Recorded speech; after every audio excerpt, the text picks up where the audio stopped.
I wrote this kind of health history about myself. I'm trying to put together a media kit with the, I'd like to get some interviews going. Now that I've cut my teeth doing these videos, I think the next step is to get interviewed. So my name's Rebecca Lee, and I wrote this book with Andy Cutler.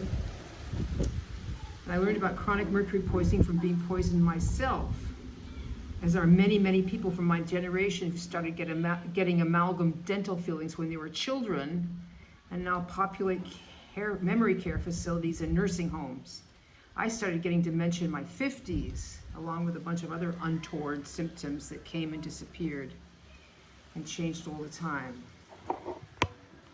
A chiropractic neurologist first diagnosed what my problem was. He was a charismatic sort of guy, and that quality overcame my usual suspicion of doctors.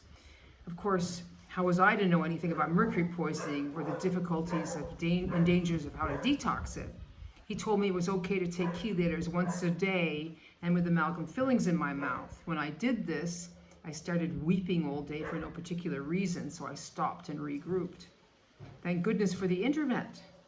Somehow I found the frequent low-dose oral chelation Yahoo group. I read it every day for months. I bought Andy Cutler's 2 books, Amalgam Illness and Hair Test Interpretation, and read them as best I could, even though my ability to concentrate had taken a huge hit. My mother had died of dementia and left me a small inheritance, and I used a big chunk of it to get my amalgam fillings removed, and then I started chelating with DMSA and lipoic acid as per Andy Cutler's instructions. I think I have always had the ability to see what is true and what is not as far as health advice goes. I never took a chemistry class in my life, but I sensed that Andy Cutler was right about what he was telling me to do, and I kept at chelation for several years, never even missing a week.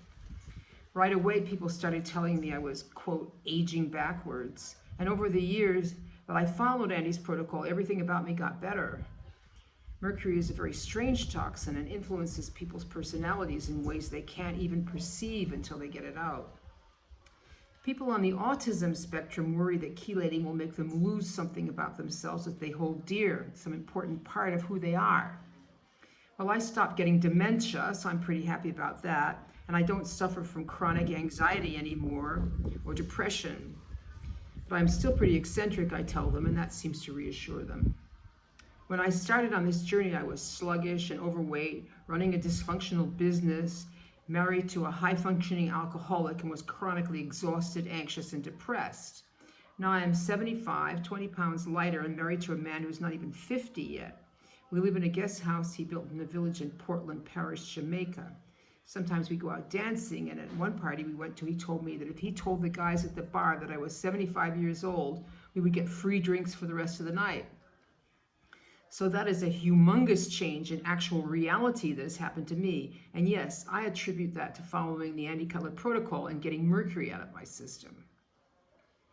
Andy Cutler messaged me one day and I asked me if I would help him write a book. We decided to write a guidebook about how to follow this protocol. Over the several years we worked together, I got to know him pretty well. Willy-nilly, I've become the main spokesperson for him and his methods since he died. One of the things that we say in the detox manual is that mercury interferes in a profound biochemical way with your ability to be happy. I won't claim that my life is one huge non-stop episode of joy, but with my newly liberated brain and my meditation practice, things are going pretty well. So thank you very much. Please like and share and get the message out about this protocol.